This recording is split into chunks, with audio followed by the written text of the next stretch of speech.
Professor Jorge Augusto, História, explicador virtual. Vamos continuar então viajando por esse fascinante mundo da história. Nosso tema, China Antiga. Então vamos continuar a viajar aí pela China, pela formação desse povo de cultura milenar.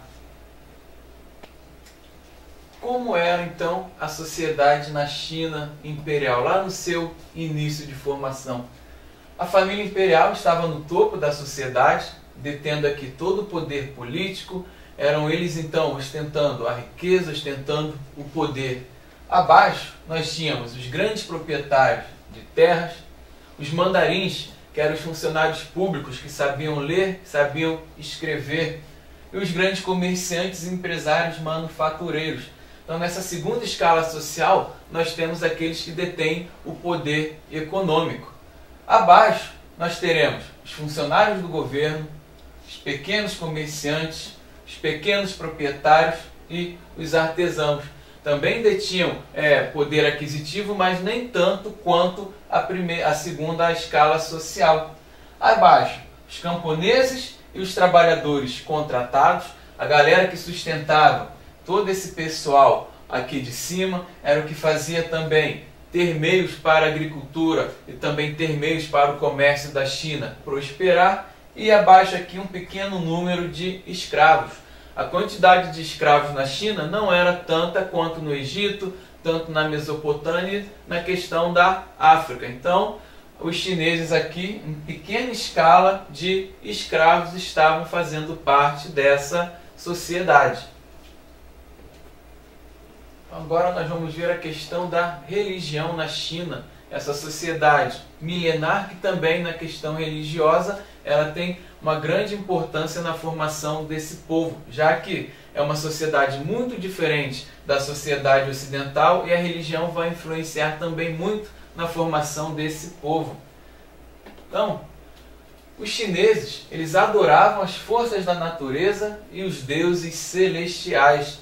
Contudo, algumas importantes doutrinas influenciaram demais esse povo. Então nós temos um povo que cultua as forças naturais, cultuam também as divindades celestiais, mas algumas teorias vão influenciar na formação religiosa desse povo chinês. Nós vamos ver que teorias são essas, como essas teorias foram fazendo parte da religião chinesa. A primeira teoria religiosa que vai surgir na China é o taoísmo, atribuído ao Lao Tse, que viveu durante o período dos reinos guerreiros. E vai ser um dos primeiros a sistematizar em forma de pensamento uma religiosidade para o povo chinês. Tao significa caminho, e a principal ideia desta doutrina era que o homem deveria levar uma vida em perfeita harmonia com a natureza. Então havia essa questão de unir o homem e a natureza. Enfatizava a simplicidade, a naturalidade e a espontaneidade. Então era algo bem livre, bem espontâneo. Sempre o homem vivendo bem com a natureza. O próximo pensamento, o confucionismo, que nós vimos lá no início da aula sobre a China, que criou um estado confucionista.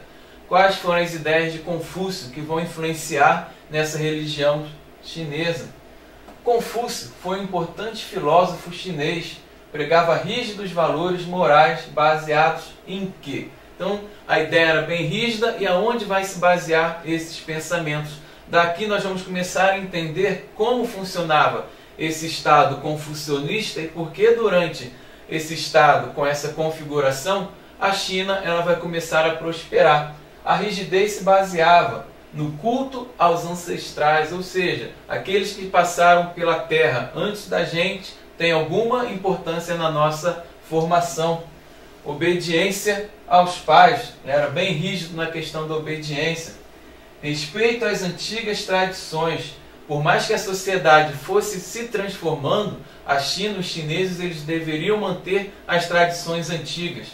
O povo chinês até hoje ele ainda mantém as suas antigas tradições, lealdade e submissão à lei e à autoridade. Então, os chineses sempre obedecendo à lei, sempre leais à lei, sempre submissos a essa lei. Responsabilidade social das classes privilegiadas. era muito importante as classes privilegiadas terem certa responsabilidade também com as classes menos privilegiadas para que não houvesse um desequilíbrio social na China. O próximo pensamento sobre a religiosidade na China é o budismo, que é criado por Siddhartha Gautama, o Buda. Dentro dessa tradição, o que ele vai falar? A tradição atribui a introdução do budismo na China ao imperador Han Ming-Ti. O budismo só se espalhou na China nos séculos V e VI com o apoio da dinastia Wei e Tang. Durante este período, estabeleceram-se na China escolas budistas de origem indiana, ao mesmo tempo que se desenvolvem escolas próprias chinesas. Então, na China, o budismo também vai contribuir muito para a formação da educação. A questão da cultura na China. Chegamos aqui a um ponto importante. Como que os chineses vão influenciar culturalmente? A medicina chinesa era preventiva. Os médicos cuidavam para que os pacientes não ficassem doentes. Para isso, desenvolveram técnicas como a acupuntura e utilização de ervas e raízes medicinais como o ginseng. Então a medicina ela tentava prevenir a doença a qualquer custo. A intenção dos chineses na questão medicinal era prevenir a doença a qualquer custo, que fosse sempre na questão mais ligada aqui também à natureza, sempre lembrando a preservação da cultura pelos chineses. Eram hábeis inventores, desenvolveram a bússola, aí também vai ser um dos primeiros povos a navegarem, o sismógrafo, o papel moeda, a pólvora. Então, grandes inventos da humanidade são também inventos chineses. O papel das mulheres era inferior ao do homem.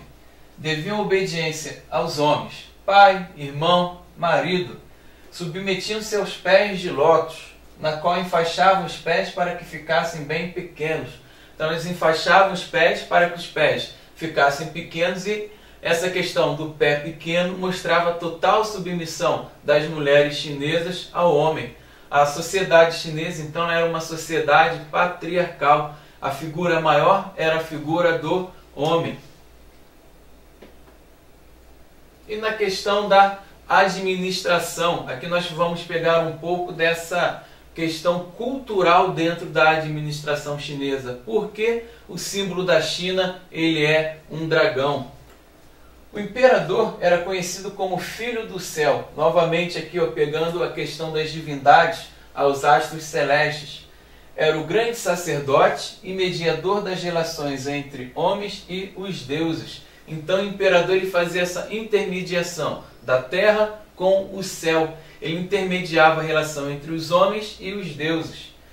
Conta a lenda que o primeiro imperador Huang Ti recebeu um pergaminho sagrado da boca do deus dragão, e por isso adotou como símbolo de seu império um dragão. Então, novamente, a gente passa um pouco pela questão da mitologia. Foi-se atribuído ao mito uma questão do primeiro império ter adotado um símbolo como um dragão. Então o imperador ele usa o dragão como símbolo. Os chineses acreditam que o imperador então ele recebe o poder de um dragão. Então terminamos aqui o nosso passeio sobre a história da China antiga. Muito obrigado pela atenção e até o próximo encontro.